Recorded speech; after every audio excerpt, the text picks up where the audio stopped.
Good afternoon, everyone. I'm Kim Conhauser-Freeman, Executive Director of the Women's Foreign Policy Group, a network of international affairs professionals dedicated to advancing women's leadership and amplifying their voices through substantive global issues programming, as well as preparing the next generation for leadership through mentoring and professional development. I'm delighted to welcome you all to today's conversation on Master Negotiator with Diana Negroponte and Frances Burwell. As Secretary of State, James Baker played a pivotal diplomatic role during the final days of the Soviet Union and the aftermath of its collapse. 3 decades later, we are still seeing the impacts of his triumphs and his failures. Today, we welcome back author and former WFPG board member, Diana Negroponte, to discuss her newest book. Currently a global fellow at the Wilson Center, she has a background in international trade law and has written widely on Mexico, Central America, and of course, the final years of the Cold War. To lead our conversation, we are joined by Frances Burwell, a distinguished fellow at the Atlantic Council and a senior director at McLarty Associates, who has worked extensively on European Union-related issues. We have a lot of expertise on today's call, and with all of our programs, we want to include all the audience questions as well. So please send them in during the conversation using the Q&A button at the bottom of the screen, and we will include as many as we can at the end of the program. Again, thank you all for joining us. And with that, I'll turn the program over to you, Fran. Thanks so much, Kim. And it's a pleasure to be here at the Women's Foreign Policy Group. Diana, this is a really interesting, actually fascinating book and about a key time in history. But I wanted to start off by asking you first about the man, James Baker, and what drew you to write a book about him. What do you think of him and as how he dealt with the foreign policy challenges that he faced, which were serious? Is this a reminiscence about a golden age of US diplomacy, or does it have lessons for today? Where would you put James Baker? Fran, thank you for agreeing to play a singles match with me this morning. And thank you to the Women's Foreign Policy Group, with whom I shared 6 wonderful years as a trustee. Fran, why Jim Baker? Well, I had a chance to meet him. I said, this guy's really special. So I wrote to him and asked if I could write his biography. No, he said. Okay. So then I asked if I could take a slice of his life, namely that period of him as Secretary of State. And with that, I got the green light. So the reason was that having been immersed in issues at the end of the Cold War, Cuba, Central America, Mexico, and a European background, I wanted to find a figure who could lead me through the events that occurred in those extraordinary years, 1989 to 1992. So that was why it was Baker. Your second question is, the man is different. And the man's different, first of all, because of his care and study in preparing for any meeting. He not only prepares his own brief, but he knows the brief of his interlocutor. And I don't know whether this is a training at Baker and Botts in Texas, but it is certainly a training that Baker has acquired and passed on to others. Know not only your own brief, but that of the group, the individual you're talking to. Is he extraordinary? Yes, in the sense that his skill sets not only enabled the Cold War, a 45-year-old war with the Soviet Union with the threat of nuclear weapons, to end peacefully, undertaken with President George H.W. Bush and National Security Advisor Brent Scowcroft. But also, he plays a key role, you may remember, in another contentious election, which was the results of the 2000 presidential election. So this is a man who gets called on when the going gets tough and you want to have that skill set, that brilliant mind and determination. That's what makes Jim Baker. So the first part of the book focuses on the end of the Cold War. And I have to say that for those of us who were alive at the time and starting out in the profession of foreign policy, this was really a shattering event. It was a wonderful event, but it was something that was not predicted. It was something that I think all of us stood there in front of the television with our jaws hanging down, watching the Berlin, people dancing on top of the Berlin Wall. I had been in Berlin just 3 years before and was amazed at how divided the city was and how harsh that barrier was. You go to Berlin today and you can barely find any traces of the old wall. But this was really something that not only was hugely surprising for the people involved in Central Europe, but also I think for the US foreign policy establishment, of which Baker was a key member, obviously. So how do you think that he did in dealing with this? Because, you know, we've seen some success in terms of the countries of Central Europe are members of NATO and the EU now. Less success in terms of Russia. There was some optimism later on, but throughout your book, what comes across is caution, I have to say, caution. And not a necessarily, you know, an overwhelming like street party, welcoming of a revolution, et cetera, but caution. Can you put that in context and talk about how Baker saw this huge event? Fran, let me go back to issues in which the Soviet and the Warsaw Pact troops sent in the tanks into Eastern Europe. 1953 into East Berlin. 1956 into Budapest, 1968 into Prague, 1979 into Afghanistan. That was not history. That was a live recollection of the capacity of the Soviet forces to dominate those republics that they had received or demanded after World War II. And when the Poles started in April 1989 to assert their right to form not only a trade union, but also a political party, there were many, not only in the United States, but also in Western Europe, who said, watch out. Mm-hmm. They, the tanks, will be back. There were 370,000 troops in East Germany. Those troops could move on the basis of one order, whether north into Poland or into Hungary, Czechoslovakia, Bulgaria. So there was this anxiety, and the reason to be cautioned was, will Gorbachev give the instruction to suppress the liberalization and freedom movements which had taken hold? Now in Poland that April,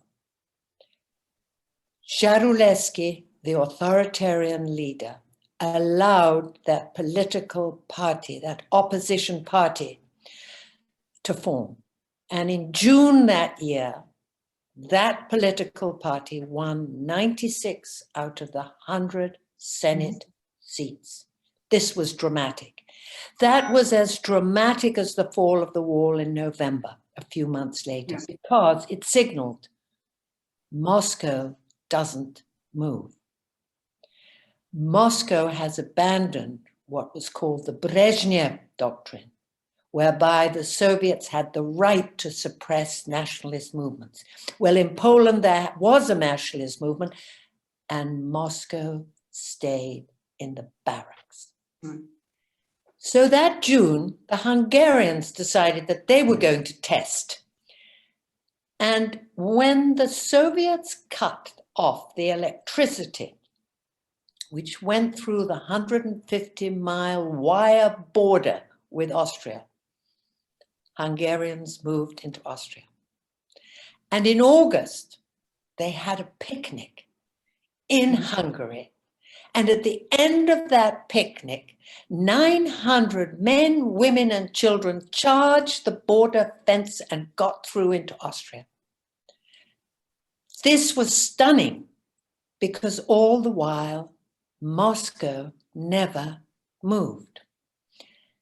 So when we get to November, there have been a whole series of protest marches carried out by the Protestant churches every Monday in Dresden and Leipzig.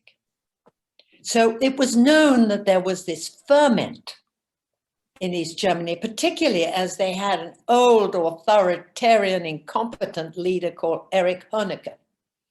And even Gorbachev thought he was useless.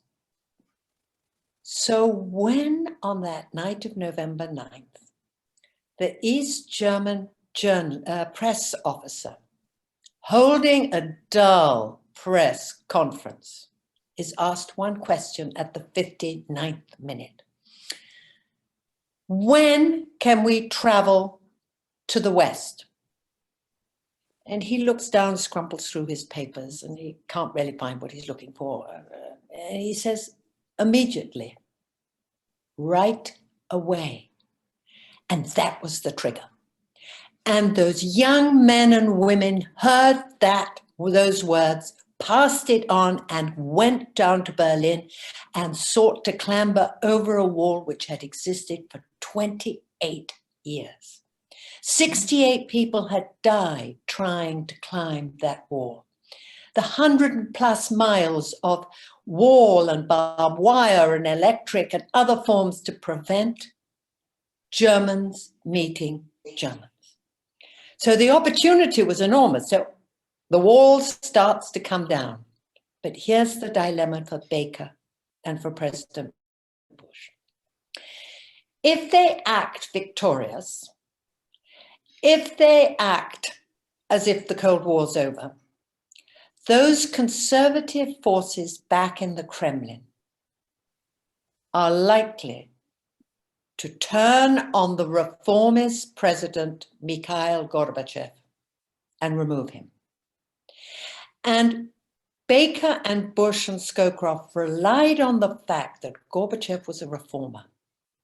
He was trying to reform the political system and the economy at the same time. His task was enormous, but they could not be seen to be damaging him. They had to hold his leadership while at the same time welcoming, truly welcoming, the downfall of that war.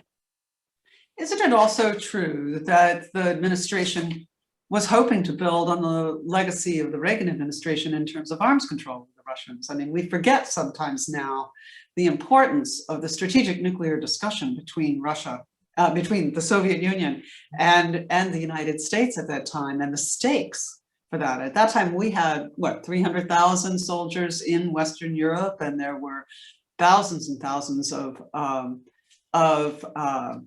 battlefield artillery that were nuclear weapons essentially there. So there was it was a much more dicey security situation in terms of nuclear weapons at that time.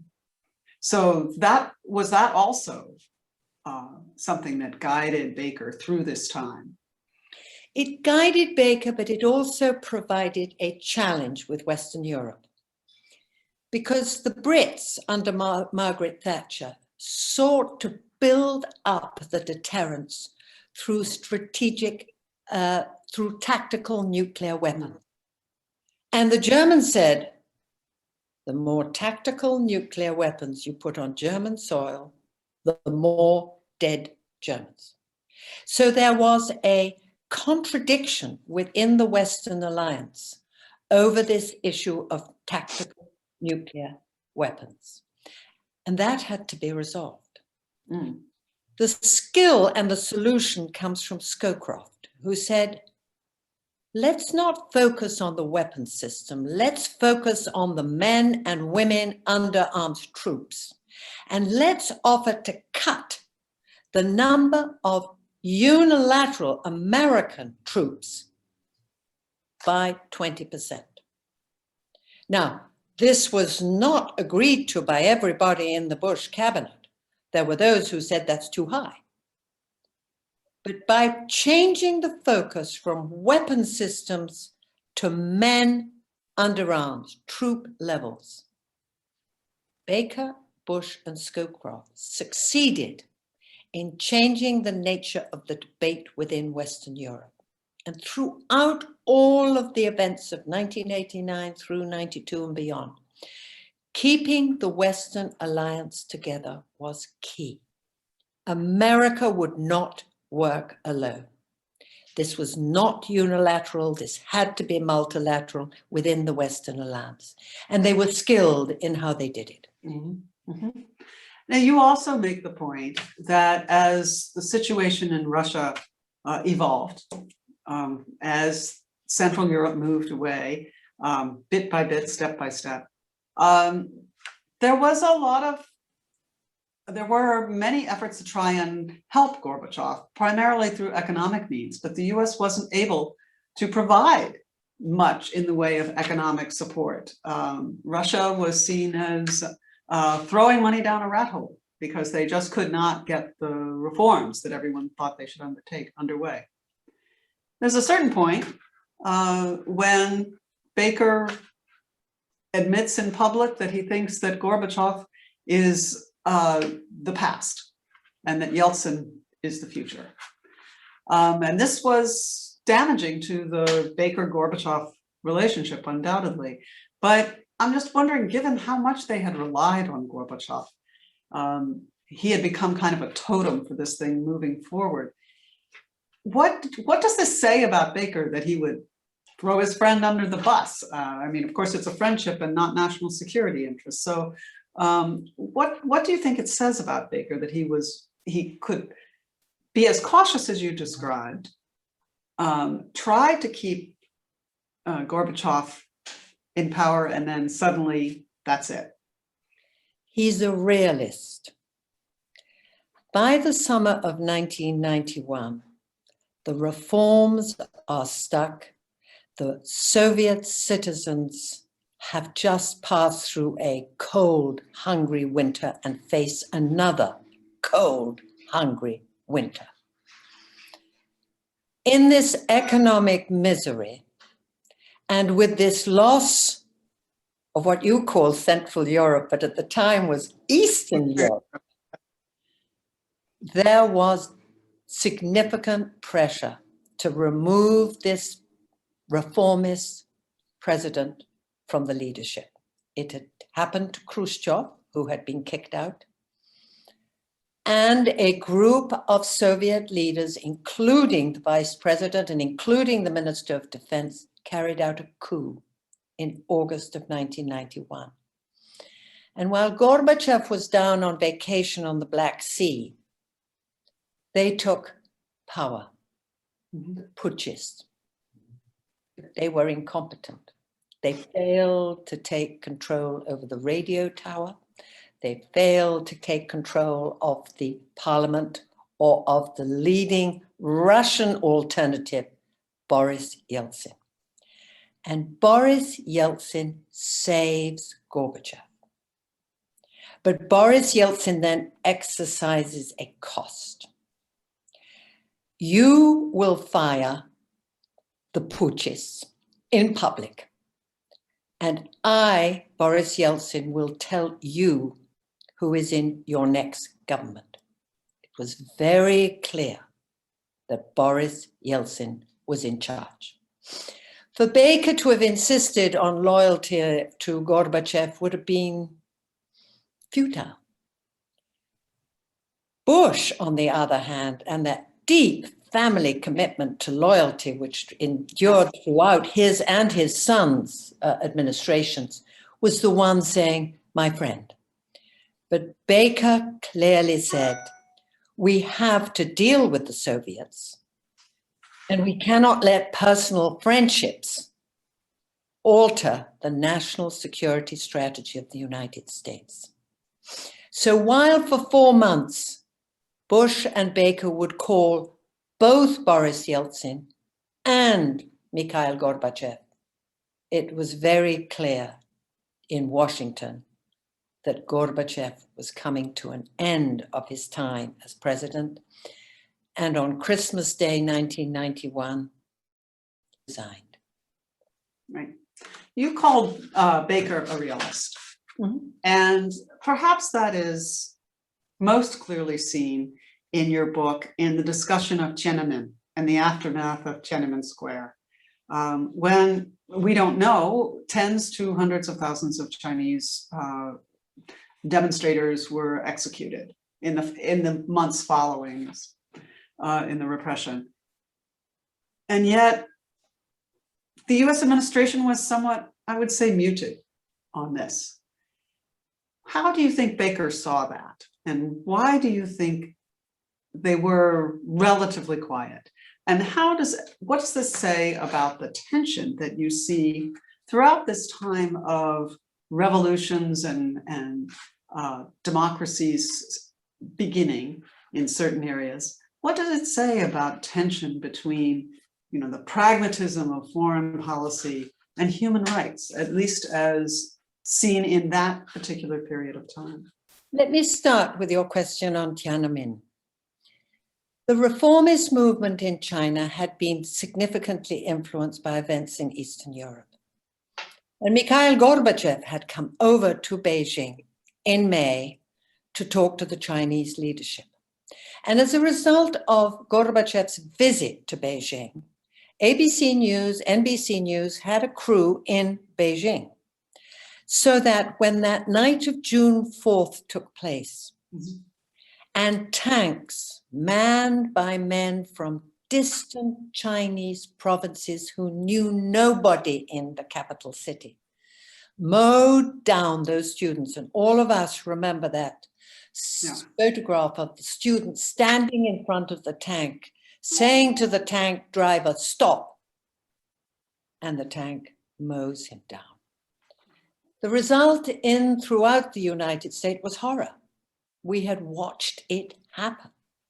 What we didn't see, that is, in the following 2 days, there were bonfires in Tiananmen Square as the authorities burnt the bodies of the men and women whom they had shot. The question then was, do you carry out sanctions equivalent to that which we're carrying out against Iran today? Or do you seek to send a strong message, but not break relations? Right.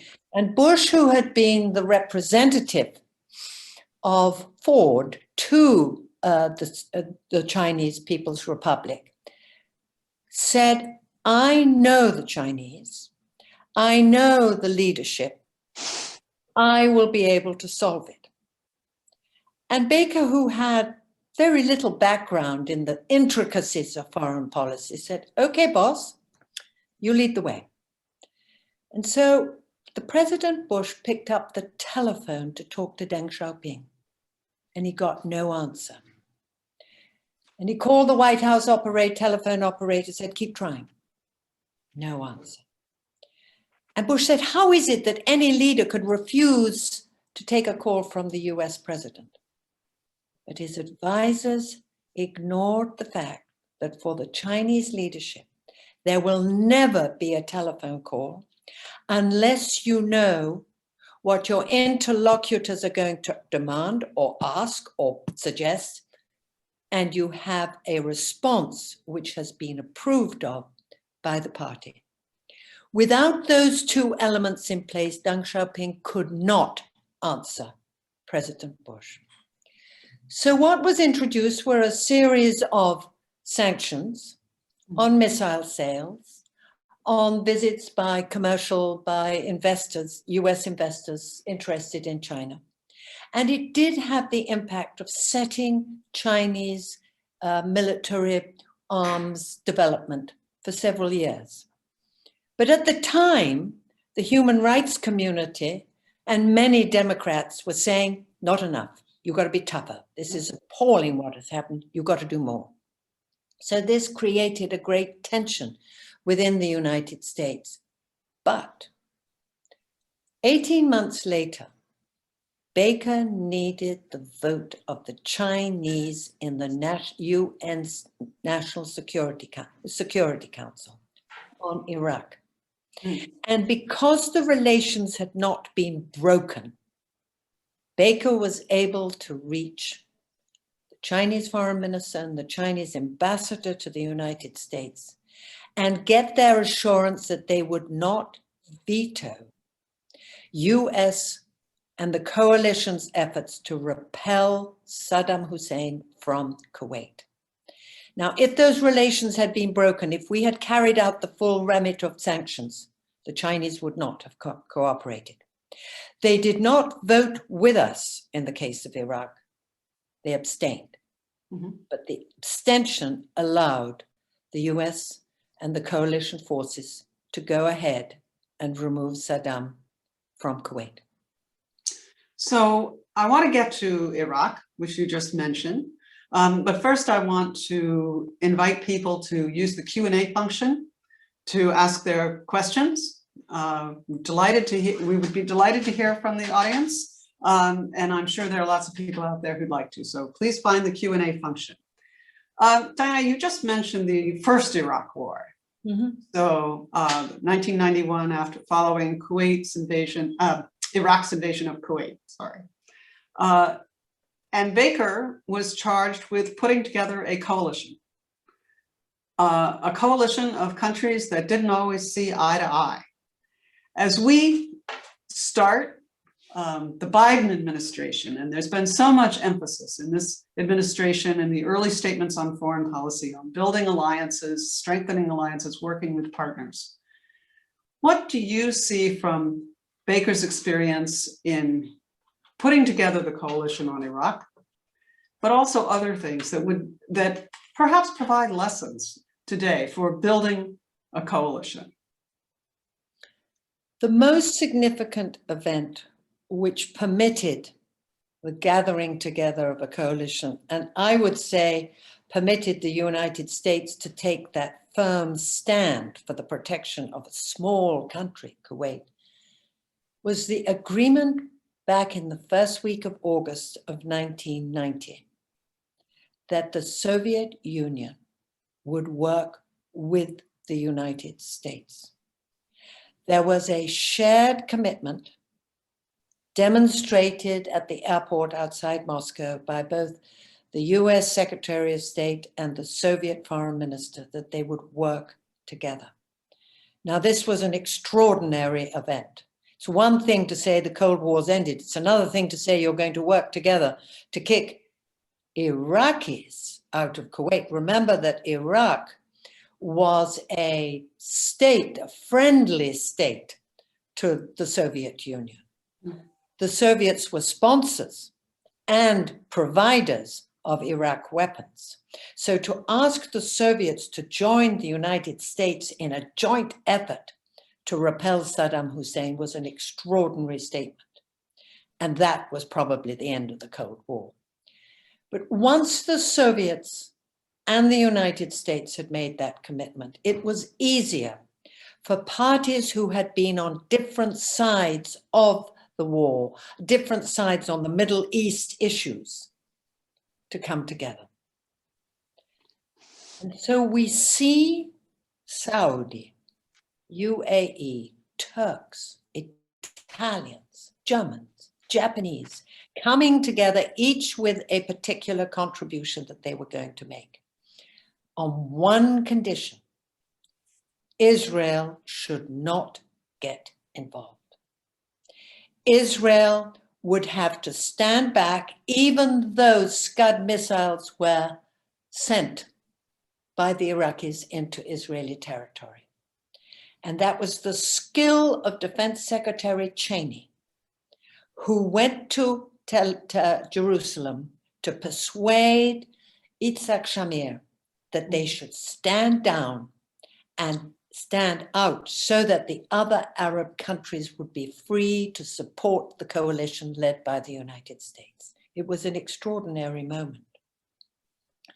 Fran, I didn't answer the question that you raised in your multiple questions that you launched at me about pragmatism or realism and the pursuit of ideals.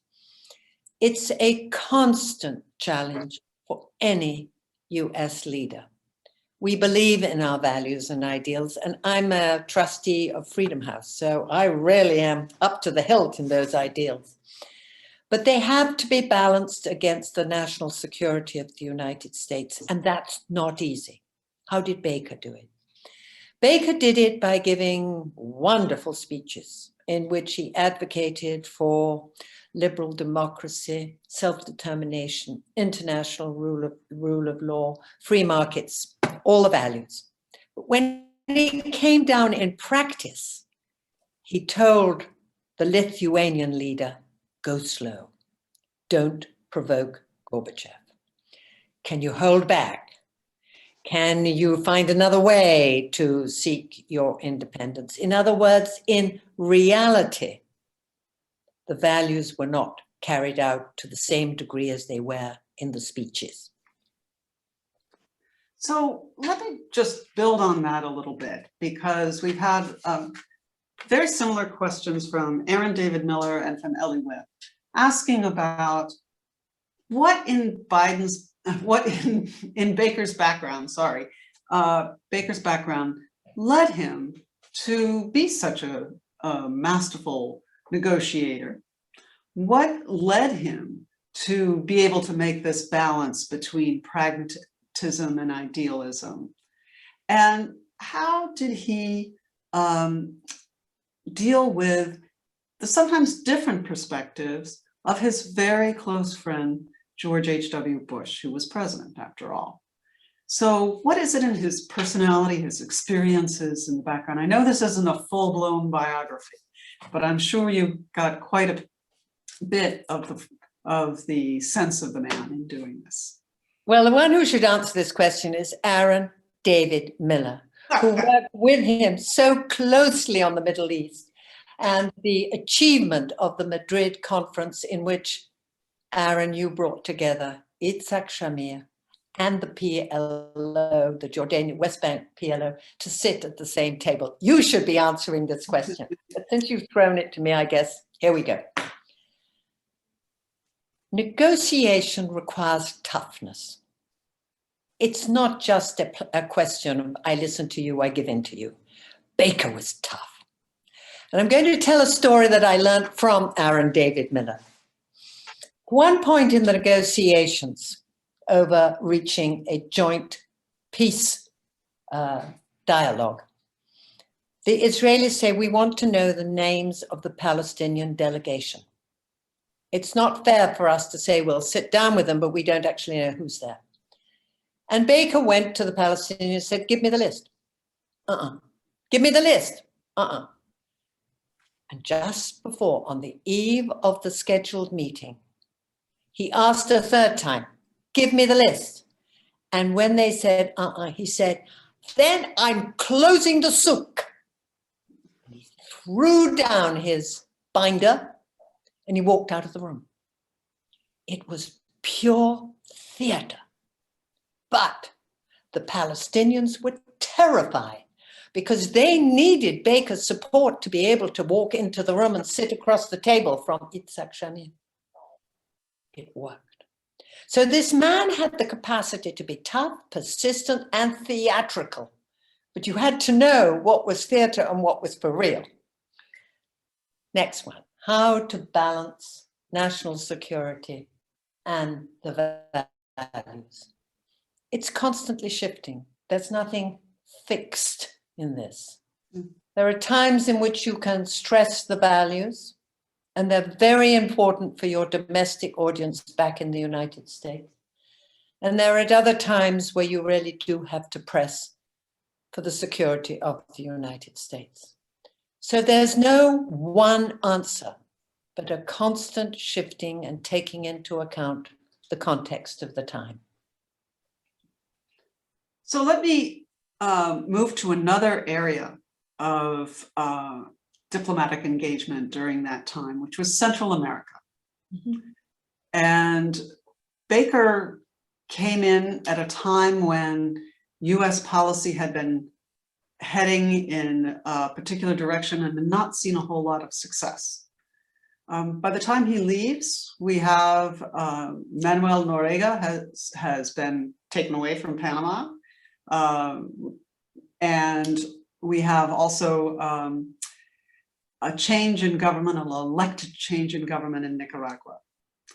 How do you think he approached Central America. And there was quite a lot, as I recall, of having to work closely with and to take into account the desires of Congress, which was extremely engaged on this issue, and particularly Cuba, where we didn't see much movement at all in US policy. One of our listeners has asked, how would Baker approach the Central American immigration crisis right now? And what would he do based on, I think you might hark back to what he did on Central America then, what would he do to convince Republicans that a change was needed today? The Central American civil wars in Salvador, in Guatemala, and Nicaragua had consumed the Christian groups and the Democrats in the United States throughout the 1980s. The Salvadorian government had been supported by the Reagan administration with training, weapons, and money. But by 1989, it was very clear that there was stalemate. Those same government troops had not won. If anything, they had lost because their brutality was so extreme. And I'm going to recall one story which your questioner will remember. In November 1989, troops trained by the United States entered the university, the Jesuit University in San Salvador, lined up 6 Jesuit priests in the garden, the lawn in front of their house, and shot each of them. They then went into the room of the housekeeper and her daughter, and in order to ensure that she did not witness it, they shot both of them as well. But unbeknownst to them, the sister of the housekeeper was in a room overlooking the lawn and witnessed it all. So that when the Salvadorian government sought to blame the revolutionary forces for this assassination, she had witnessed what had happened, and she was able to tell the truth. And that event horrified Congress. And it horrified them to the point they say, we have been following a futile endeavor to think that we could support government troops who then, with our training, murder 6 priests, that lovely lady and her 16-year-old daughter. So there was deep disgust in the US Congress, among US churches, among liberal human rights groups in the United States, and Baker was determined to end that. So he made Central America the first test of Soviet cooperation. And in May 1989, on his first visit to Moscow, he says to Gorbachev, if you really mean what you're saying, stop supplying the Nicaraguans with weapons. Because the weapons for Salvador and Guatemala came through Nicaragua. They came from Cuba to Nicaragua and then into Honduras and the rest. And it was hard getting not only the Soviets, but the Warsaw Pact troops to stop delivering those weapons. But it succeeded in 1992. Salvador made peace between its Marxist revolutionary groups. And the year before, Nicaraguans went to the polls and voted for a Christian Democrat woman whose husband had been murdered by the revolutionary Marxist groups a few years earlier. So I bring you to today. The difference for today is that it is the gangs, the cartels, the money derived from cocaine and fentanyl and methadone and heroin, which enables groups within Guatemala, El Salvador, Honduras, to wage war against their government, and their government is too weak. Yeah. So how do we strengthen those governments without turning them into authoritarian leaders that we saw in the past? And that's the struggle. You need effective government. It's the only way to drive down and out the cartels, the drug cartels and the criminal gangs. But those governments remain weak. And would Baker have an alternative solution? I doubt it. But the solution is not just to start creating holding facilities on our southern border, but addressing the fundamental questions in Central America. Let me, I think we are close, we're at the end, and but I want to ask you one last question. And it's like a lot of these questions, a bit double-barreled, but you note at the end of the book that the guiding principle of President Bush's national security team was the stable management of the international system and the avoidance of risk. And it stood out to me because it was such a time of transition. There was so much going on, and the system, of the international system we had known for 30 years fractured just as they came into office, just as the Bush administration came in. In that environment, one of our listeners wants to know, what would you identify? Clara Martinez wants to know, what do you think is the most significant legacy of Baker's time, of Baker and of Baker's time as Secretary of State? And I just want you to juxtapose it between this belief in the Bush administration, in the forces of order, in stability and keeping everything kind of, I don't want to say tamped down, but everything, avoidance of risk seemed to me to be a byword for that administration. What's a significant accomplishment if you're trying to avoid risk and you're living in these tumultuous times? So over to you. Perhaps it's the very fact that you have a cascading series of events, that you have to be a stabilizing force. There were calculated risks, and those risks are several which I can enumerate. But the fundamental was the international system is going through significant change, cataclysmic change. And the US has to ensure that it is reliable, strong, and lives up to its word, its commitment to its allies. So it was a time of real statesmanship rather than major risks. But let me give you the central risk that was taken, and that was the unification of Germany. The Brits didn't want to do it. Their memory of World War II and 2 German wars and 58 million people dead as a result of those wars because of German action, hostility. The Soviets certainly didn't want it. The French neither. And yet the United States, President Bush and Secretary of State Baker, took the risk to support the German Chancellor and achieved that unification despite Western, Margaret Thatcher, Francois Mitterrand, deep skepticism. Are you not creating a strong Germany in the center of Europe, which will be economically strong and dominating? Yes, said Baker, because that is a bulwark against the Soviets. But that was risky. If this had been caution, they might not have taken that step. But there was a calculated risk that a strong Germany could be an effective bulwark and that they could persuade the French and the Brits and the Italians that they could be safe by placing the United Germany in NATO, so that there would be no ability of the Germans to acquire nuclear weapons or the capacity to be aggressive. And that was a calculated risk.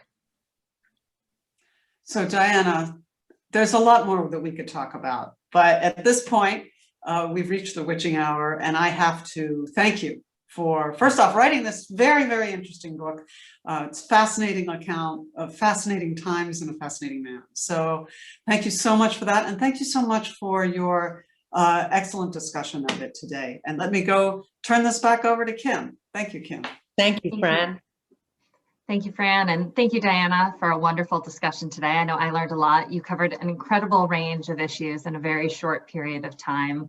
As with all these programs, we could go on for hours, but I think we all might have a little trouble staring at our Zoom screen that long. So we hope that everyone, that you'll stay connected, join us as a member if you aren't already, and you'll sign up to be a mentor at one of our virtual mentoring programs this year to help support us in our mission to prepare the next generation of women for leadership. Thank you all, and I look forward to seeing you all again soon.